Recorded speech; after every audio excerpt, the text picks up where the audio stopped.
Well, hey there, you're on the internet, please excuse the bandages, and welcome to the Triple N Network, where all you newbie nib nerds can find all the news you'll need. Let's look at an ink today, shall we? Now, today's ink I have in sample form, but was given to me by pretty much the only fountain pen friend I have in real life. It's part of the Diamine 150th anniversary series. This is 1864 Blue Black. Who's calling me? Anyways, yeah, so I actually was lucky enough to have about 6 milliliters of this, so I've still got some left. And I've used it since, and I'd say the results are largely the same to what you'll see here. But yeah, so let's get into it. The two pens I used were these. Now, this is a JinHao X450, and I love my X450s because they tend to be pretty broad and pretty wet, and this one most definitely is most of the time. But this is a Knox Avicenna in fine, but let's see if I can get this on camera. Come on. You see that big space between the feed and the nib? Like where they should meet? Okay, come on. See that? Yeah. So I've tried everything I can think of to fix this, and just nothing is working.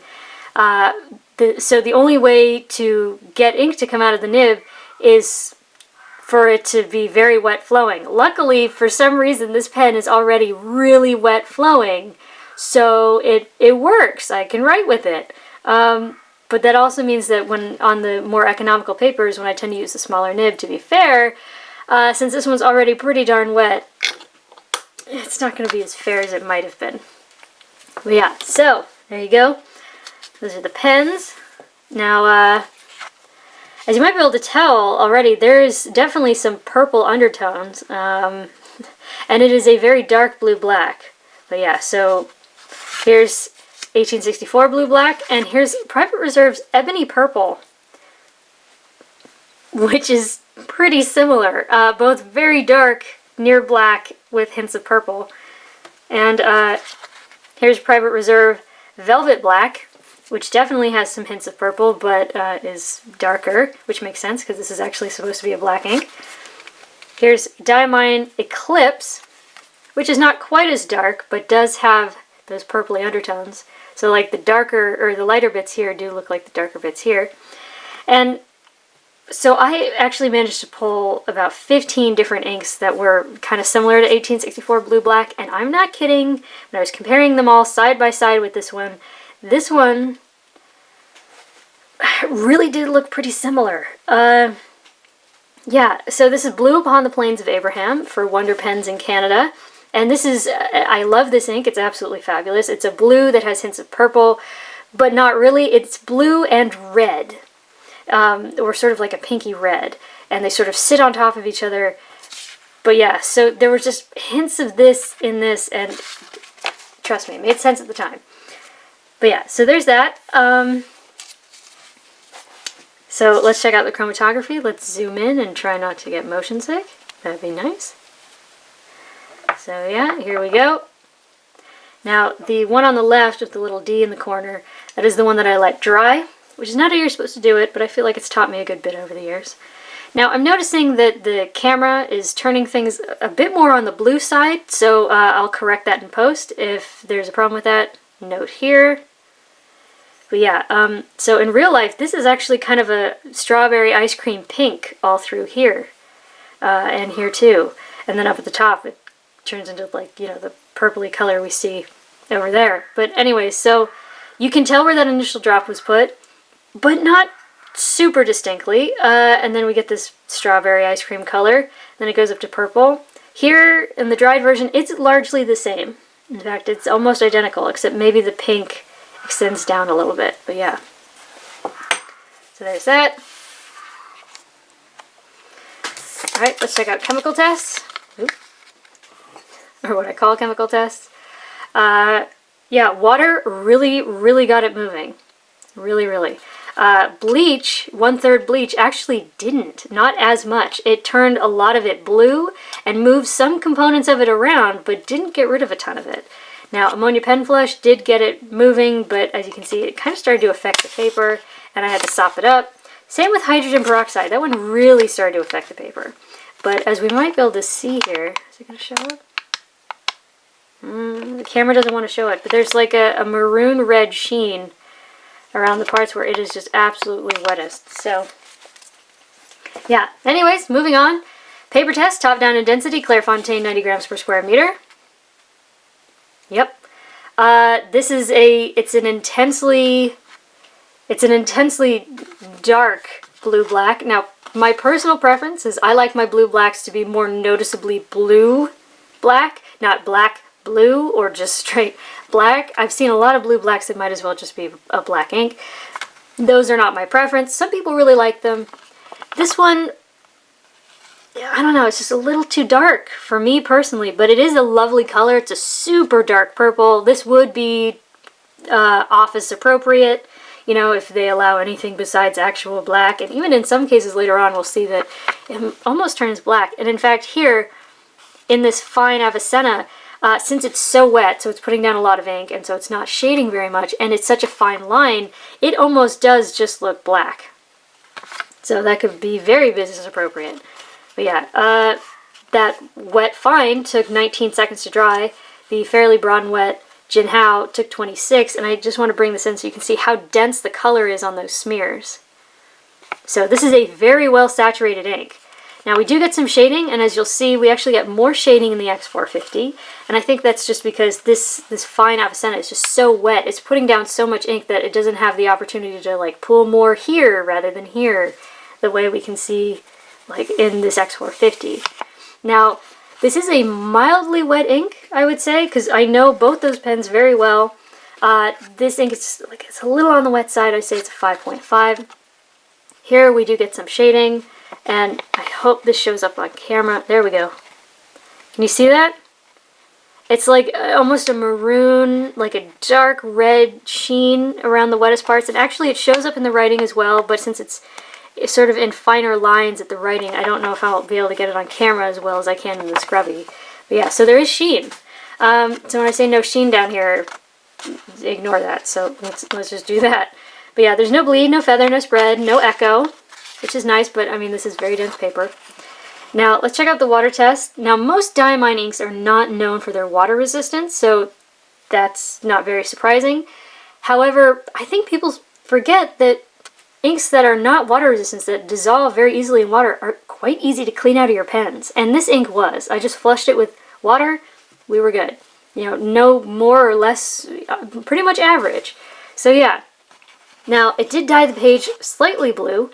And what I think is interesting is the stuff that's left is kind of more purpley because it's kind of got that strawberry ice cream hint to it. But yeah, would it be easy to recover? No, it would not. Yeah. Not the easiest thing in the world. Although I think that effect over there is kind of interesting. But yeah.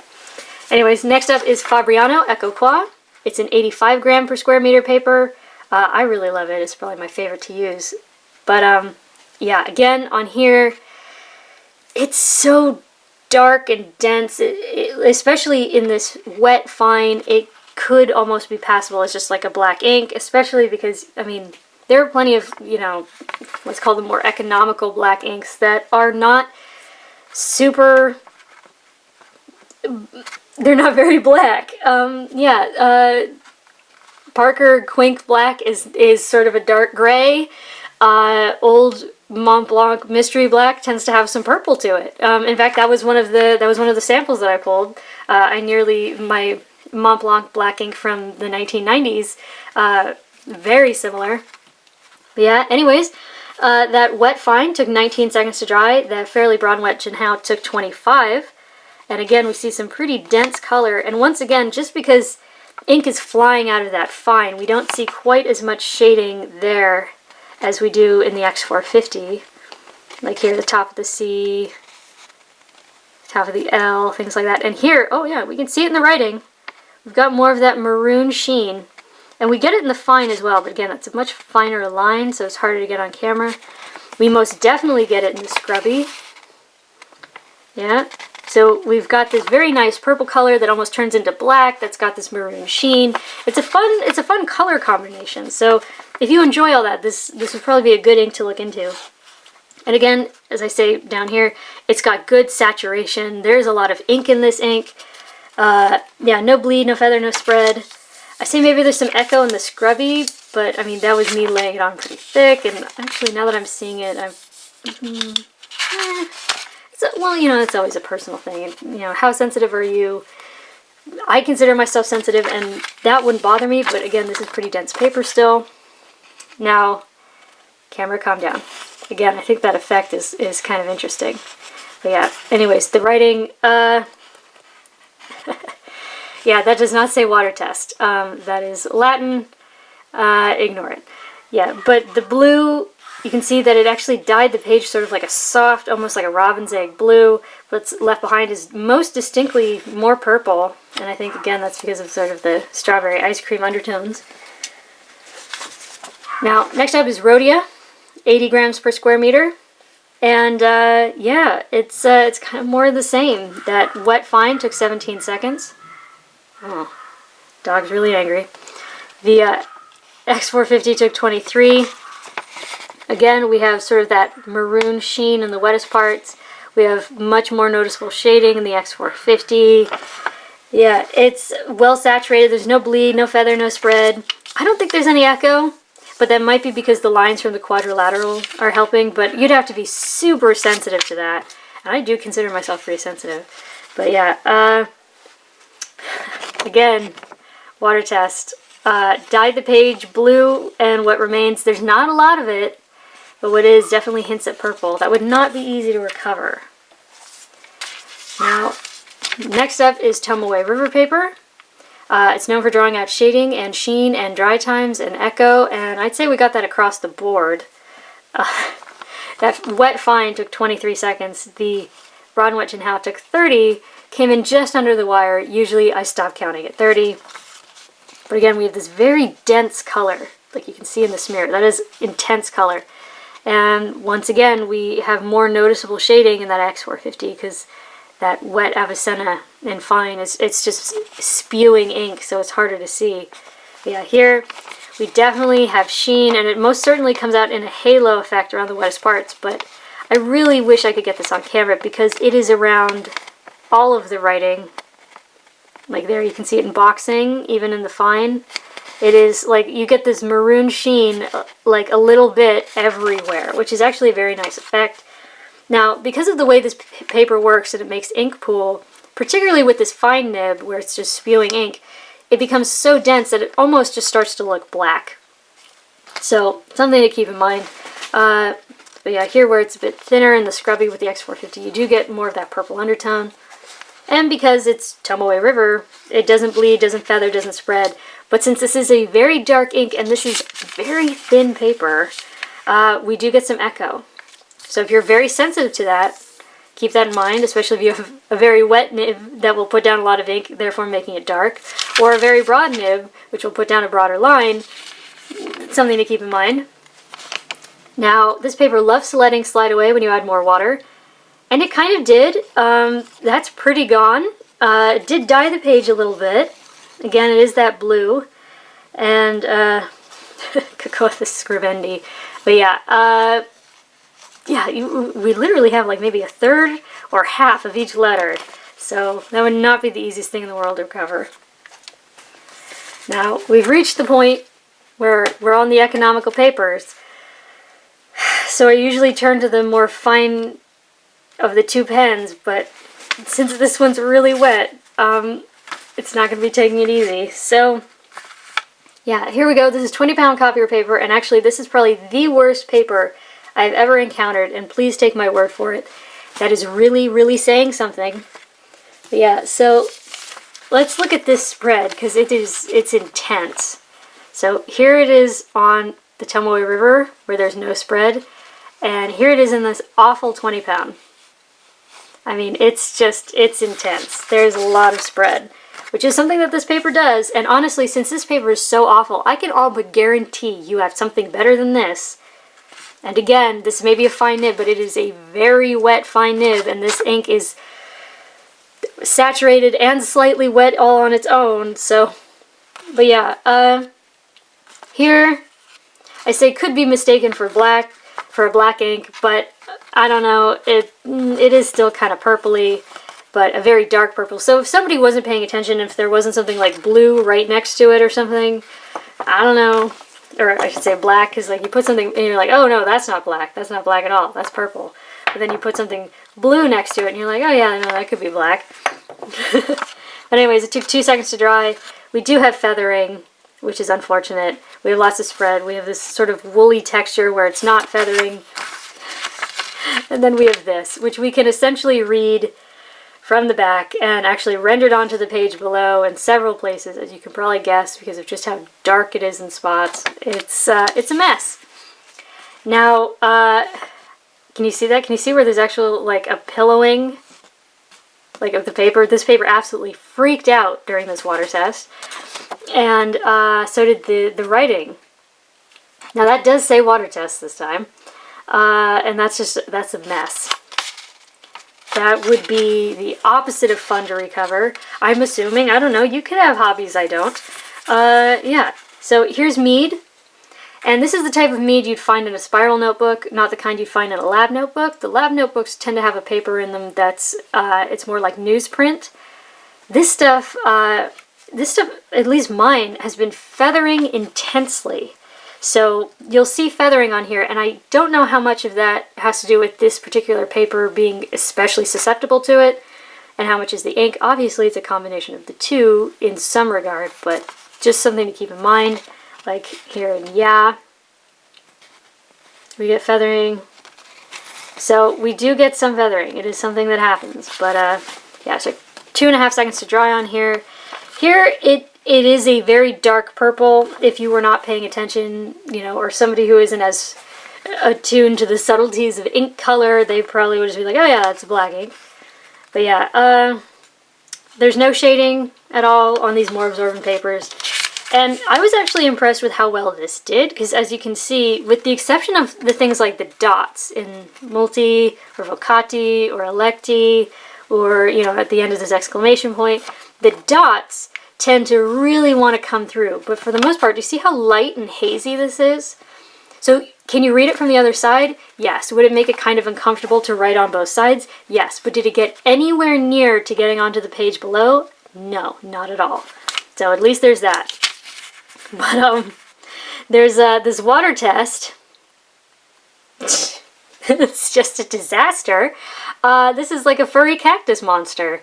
I should call up Sesame Street because apparently they're missing someone. Yeah, that's a disaster. Now, lastly is Moleskine, which I hate because it's awful. It's really awful paper, and they make you pay a lot of money for it. And here we go. Yeah, so it took 5 seconds to dry. We've got feathering. We've got woolliness. It's just ugly looking. We can see the texture of the pulp that they mashed into paper. It's unattractive. There's no shading left. It's like that. It's like it wants to be a black ink, but it doesn't make the grade. Now Mead paper, which is so inexpensive and like everywhere, at least in the United States, and it's like what they gave us in high school for our lab notebooks and things. That didn't bleed. Did it start to echo? Could you see from it? Yes. This stuff, which for like a notebook of this size is like, what is it, $12 or $14? And we get this? Yes, this is a very wet fine nib. And it is slightly wet flowing ink. But when Mead does this, and Moleskine does this, where it absolutely like peppered the page below with like a million little dots. This is why I hate ending on Moleskine. It just puts me in such a bad mood. But yeah, it's not great. These are bad results. And this water test, if I didn't know what to say with these two, with the copier paper and the Mead, that's a mess. But then let's look at this. Let's look at this Mead. Or sorry, not Mead, Moleskine. Let's look at this Moleskine. Look, that's not legible at all anymore. That's just a mess. So yeah, there you go. For your consideration, Diamine's 150th anniversary 1864 blue black. it is so dark, it is almost black, but it is very purpley. It's mildly wet. Yeah, if you put it in something that is not crazy wet, you'll get some nice shading and it'll bring out sort of those purpley blue undertones. Not great water resistance at all. It's very bad at resisting water. Not perfect on cheap paper. That kind of far from it, but honestly, it's a pretty decent ink on nicer papers. And yeah, if you want something that's an extremely dark purple, you know, something along the lines of Diamine Eclipse or Ebony Purple by Private Reserve, this is right up there with that. So yeah, if you're familiar with those, you'll get an idea of what this looks like. But yeah, so there you go for your consideration from the Triple N Network. If you liked the video, please give it a thumbs up. If you'd like to see more, please subscribe to the channel. And thanks for watching. Bye.